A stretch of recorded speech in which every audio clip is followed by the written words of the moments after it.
Don't live it up on someone else's dime, you parasite. My husband and I, along with my brother and his wife, found ourselves on an overseas trip due to certain circumstances. We managed to get under Belle's skin, leading to her hurling insults at us at the airport. Enraged, Belle started shouting and telling us to go back to America. My husband burst into laughter at her words. All right then, let's head back home. With that, our long-awaited counterattack began. My name is Catherine. I'm a 41-year-old housewife. I work at a supermarket checkout and have a good relationship with my colleagues. My husband Luke is 3 years older than me and works for a major electronics manufacturer. He's currently the manager of the General Affairs Department and is rumored to be a candidate for the next department head. My husband, who is deeply trusted by his subordinates and is very dedicated to his work, is a source of pride for me. One day, out of the blue, my brother Mike, who is a lawyer, paid us a visit. My brother and I have always been close, often sharing meals together. My husband has treated my brother like his own, and the three of us going out for meals was one of my joys. However, since my brother got married, these outings have become much less frequent. I've been avoiding Belle, my sister-in-law, because we don't get along, which has also reduced the time I spend with my brother. And now, suddenly, my brother had come to our house. Naturally, my husband and I were both surprised and asked him what was going on. I need a favor from you guys. We could tell something serious was up from the grave tone in which my brother started the conversation. He pulled out several photos and a voice recorder from his pocket and spread them out on the living room table for us to see. Belle, she's cheating. There in the photos was Belle, arm in arm with a man, presumably her lover, heading to a hotel. The voice recorder contained Belle's voice, affectionately talking on the phone with her lover at home. Conclusive evidence of her infidelity was right there. While Mike is at work, what is she doing? This is unbelievable. I was more furious than the person involved. It's absurd to stay silent when your dear family is being treated so terribly. I stood up from the sofa, pointing at the photos and raising my voice. But my voice halted abruptly when I saw someone in the pictures. Hey, Mike, the person in this photo is... Just as I thought. I came here to confirm that too. Convinced by my brother's words, I exclaimed in surprise, What? My sudden outburst startled my husband, who clutched his heart and said, You scared me. Don't shout all of a sudden. What's going on? This guy, he was my classmate in middle school. He was known for playing baseball, being irresponsible, and being a notorious womanizer. As I pointed to the face of the man in the photo and explained, this time it was my husband who raised his voice. You're being loud too, I sternly told him, to which my husband gave a wry smile and sheepishly scratched the back of his head. Unfazed by our shock, my brother continued. I'm going to divorce her, but honestly, I can't stand the thought of just letting her get away with this, so I need your help. Help? With what? My husband was puzzled by my brother's request. My brother explained that he wanted to ask if my husband's friend David could help. Honestly, I don't think anything I or Catherine say will affect her. She might be scared of Luke's dad, David. I think he could really make an impact. Come to think of it, at our wedding, she was terribly scolded by David and ended up crying. I remembered at our wedding, when Belle, who was still just dating my brother, came into the dressing room. Until then, I hadn't had a bad impression of Belle. I thought her over-the-top behavior was just teasing, so I mostly ignored it. But it turned out she was mocking me. The turning point was during our wedding. As soon as Belle entered the dressing room, she burst out laughing at me. Pointing at me in my bridal gown, she started mocking me. You? In pure white? You're already pale and chubby. The white dress just makes you look even bigger. Belle was taking pleasure in ridiculing me. I was about to snap at her, despite her being overweight herself. But luckily, my father-in-law David was there too. He had been quietly reading a book nearby until my husband returned to the dressing room. David closed his book, slowly approached Belle, and began to confront her. Hey, you! What do you think you're doing? Speaking like that to my son's bride? Belle's inexcusable remark had caught David's attention, and now this formidable man, easily over 6 feet tall, was towering over 5-foot-tall Belle, intimidatingly demanding her to repeat what she said. David, naturally intimidating with his rugged features, would scare anyone at such close quarters. As expected, Belle looked like she was about to cry. It's not like that. I was just teasing, that's all. Belle's pitiful excuses didn't convince David at all. Teasing? You find it funny to say such things? How old are you? You're not 3 years old to say such ridiculous things. David, with his sound reasoning, pressed Belle, who was clearly shocked and started to cry, apologizing on the spot. I had to intervene to calm David down, as he seemed relentless in his scolding. Remembering this incident, I explained the situation to my husband, who immediately called David. Hey, Dad, it's been a while. Actually, I need a favor. Do you have a moment? Huh, long time no see. A favor, huh? If it's about money, I can't help you. Ha ha ha. David joked heartily as he laughed. David, a straightforward and hearty man, is sincere and dedicated in his profession. He works in construction, traveling around the world. Currently, he is living in Indonesia, moving from one developing country to another. Bringing up such a matter to David, I knew it could lead to a scolding or being a nuisance to him, but we were prepared for that. My husband thought it would be better for my brother, who could explain the situation more calmly and accurately, to talk to David. We entrusted everything to my brother and asked him to explain the situation to David. Upon hearing it, David was furious. That woman! I won't be satisfied until I show her a piece of hell. I'll re-educate her myself. David, being family-oriented, was angrier than any of us and readily offered his help. Thus we decided on our revenge against Belle. When discussing how exactly to get back at Belle, David unsurprisingly suggested bringing her to him. Unfortunately, it's still difficult for me to return to America. Why don't you bring that woman to Indonesia, telling her it's a trip abroad? Contrary to our confusion, my brother was quick to respond. Is that okay? I can bring her to Indonesia, but what should we do after that? Has the woman ever worked outside the home? David seemed to have something in mind, as he first inquired about my brother's domestic situation. She used to work in medical administration before marrying me, but has been a housewife since. She said she wanted to properly keep the house, and all that. What a load of nonsense. Luring men and then talking about keeping the house. I've decided, when she comes here, making sure her plane ticket is one way only. What do you mean, David? We all exchanged surprised glances at David's statement.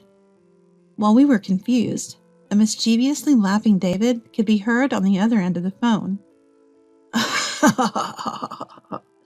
I'll take care of that woman for a while. I've been short of hands and looking for help. Let her work hard for a while. Maybe get in some exercise, too. David's words were laden with meaning, and I could almost see his wicked grin. I hear evil laughter. I swear never to make an enemy of this man, I thought to myself. Thus we decided on Belle's vacation trip, which was actually our revenge plan. We immediately began to put it into action.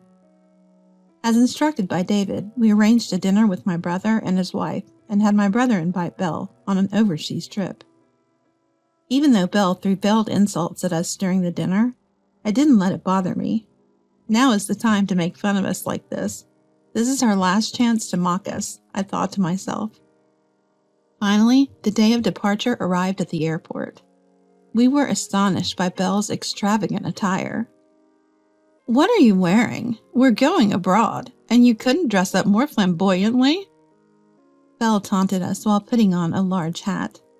To Indonesia? Does she think she's a celebrity? I wonder what this person is thinking. Are you planning to be a celebrity? Walking beside her was embarrassing, so we kept our distance and confirmed the plan with my brother. Having finished with baggage and security checks, I started whining to my brother about being hungry. Mike, aren't you hungry? I want to fill my stomach before we go. Me too. I don't want to feel sick on an empty stomach. Then shall we go to a restaurant? Wait, if we're going to a restaurant, let's split the bill. We're already paying for your trip. Belle insisted. As expected, Belle, who is very particular about money, reacted to our actions. She had even had a big argument with my brother over paying for this trip. Despite not earning the money herself, she was acting all high and mighty. My brother and I exchanged glances and laughed. Careful not to let Belle notice, as everything was going according to plan. We headed to a floor lined with restaurants and entered the most expensive one we had researched beforehand, ignoring Belle's attempts to stop us. We ordered the priciest dishes, 2 per person, and decided to drink wine. A whole bottle of wine was prepared, and the bill came out to a substantial amount. Wait a minute. You guys are paying for this, right? We're already spending most of our money on this trip. Belle was truly obsessed with money. Without a word, I handed the bill to my brother, who paid with his card. Belle, seeing this, started yelling at him. What are you doing? Why are we paying the whole amount when they're the ones eating like fools?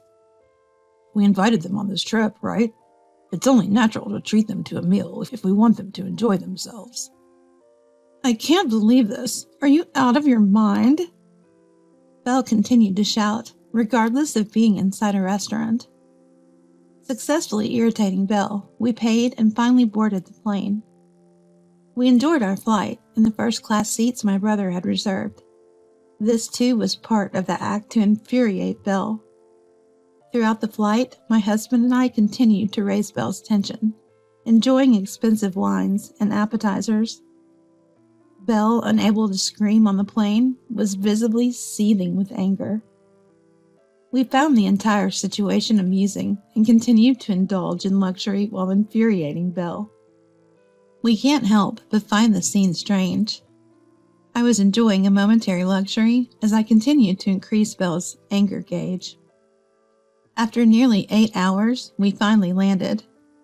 Though I wanted to stretch my legs after landing, we had one final act to perform. My husband and I, along with my brother, stopped at various souvenir shops in the Indonesian airport and bought a range of local products. What are you doing? We just got here. But we might get hungry at the hotel, right? Mike, can we buy this too? Sure, go ahead. Luke, you too. Don't hold back. Thank you, Mike. We ignored Belle and kept buying items, filling our basket with local specialties and unique shirts. With our hands full, we started heading to the car that was supposed to pick us up, and that's when it happened. Enough is enough, you guys. As we were leaving the airport entrance, heading towards the parking lot, Belle suddenly screamed. The 3 of us exchanged glances and signaled each other with our eyes, before turning dramatically towards her. What's wrong, Belle? You're shocking everyone around us. What's wrong? Your nerves. How much of someone else's money do you plan on spending? Mike, aren't you being ridiculous? Why? It's a trip. We're supposed to enjoy it. If we don't, there's no point in bringing you along. Belle, frustrated with no one taking her side, finally lashed out at us. Don't luxuriate on your husband's money, you parasites. We don't need you. Go back to America right now. My husband burst out laughing, as if he had been waiting for these words. Our long-awaited moment had arrived, and our counterattack was about to begin. All right then, let's go back. Laughing at Belle's words, my husband and I turned towards the airport, pretending to leave. Go. You're in the way. We're staying. Just go back on your own, you beggars. Her words were like those of a small child trying to stand up for themselves. My husband and I struggled to keep up the act, as we couldn't help but laugh at her ridiculous outbursts. Should not. We need to stay composed. If Belle finds out about our plan, it will all fall apart. As we were thinking this, Belle continued to hurl insults at us. Then suddenly, David appeared behind her. Why don't you just enjoy Indonesia with me alone? David said, placing his hand on Belle's shoulder and smiling broadly. Surprised by his voice and the touch on her shoulder, Belle jumped. Recognizing the familiar voice, her face drained of color, and she slowly turned around, terrified. Seeing David, Belle screamed and involuntarily sat down. Her ridiculous reaction made everyone but Belle burst into laughter.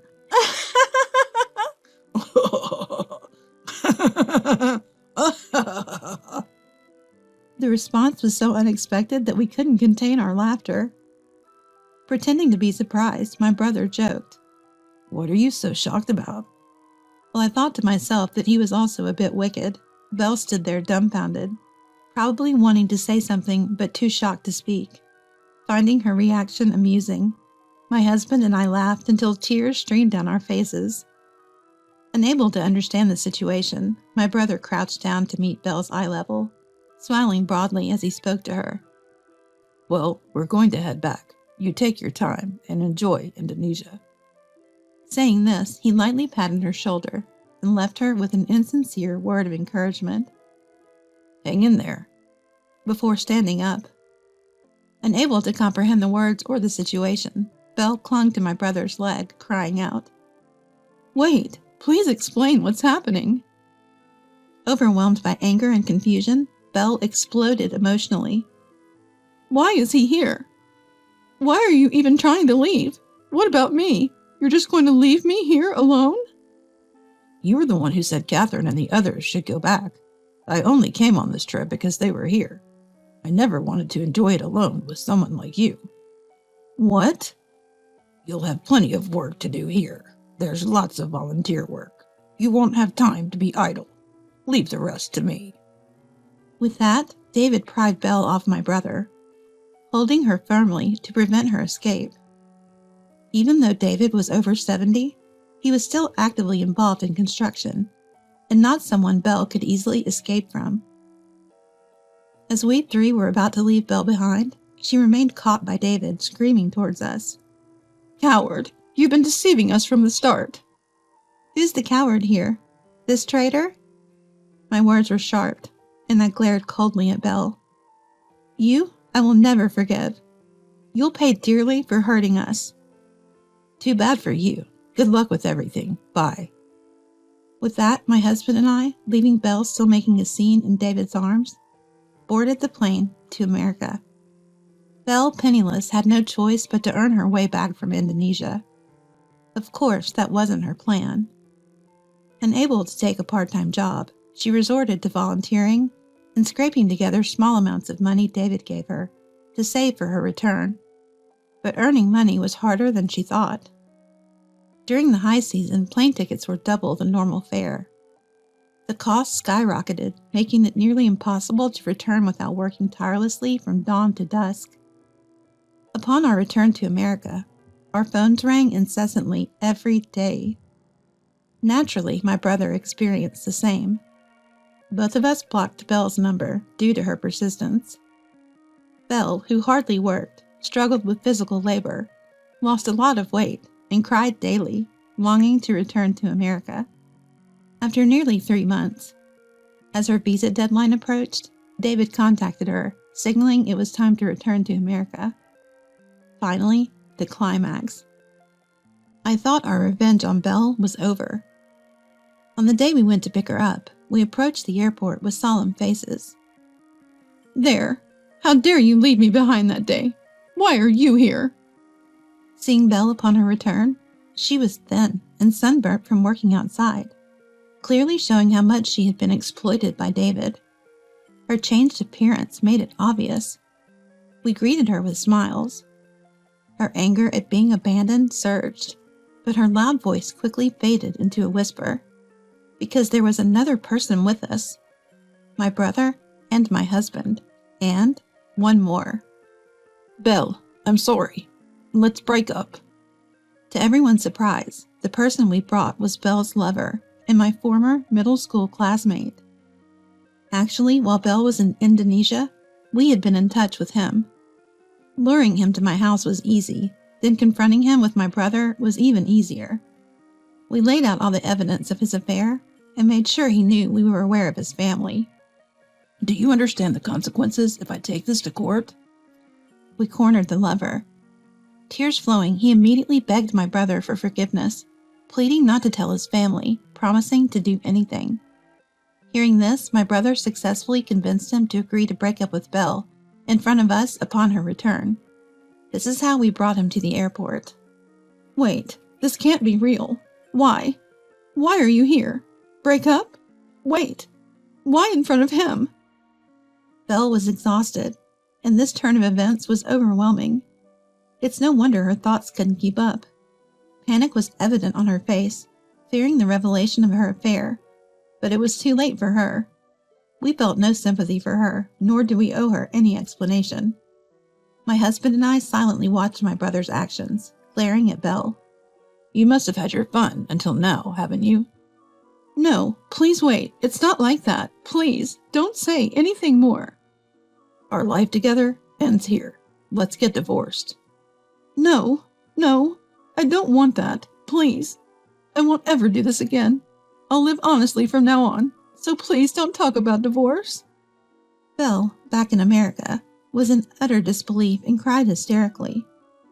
Abandoned by her lover and now disowned by her husband, she experienced true despair. I watched her cry and scream with cold eyes, realizing how much a person can lose control in such a situation. Please, I'll do anything, just not divorce. Belle clung to my brother's legs, sobbing and pleading. She seemed not to care about the eyes of those around her. You said anything? Hearing her say anything, I walked over to where Belle was. Noticing my approach, Belle clung to me, apologizing profusely and begging. I'll do anything. I'm sorry for everything I've done to you. Please persuade him not to divorce me.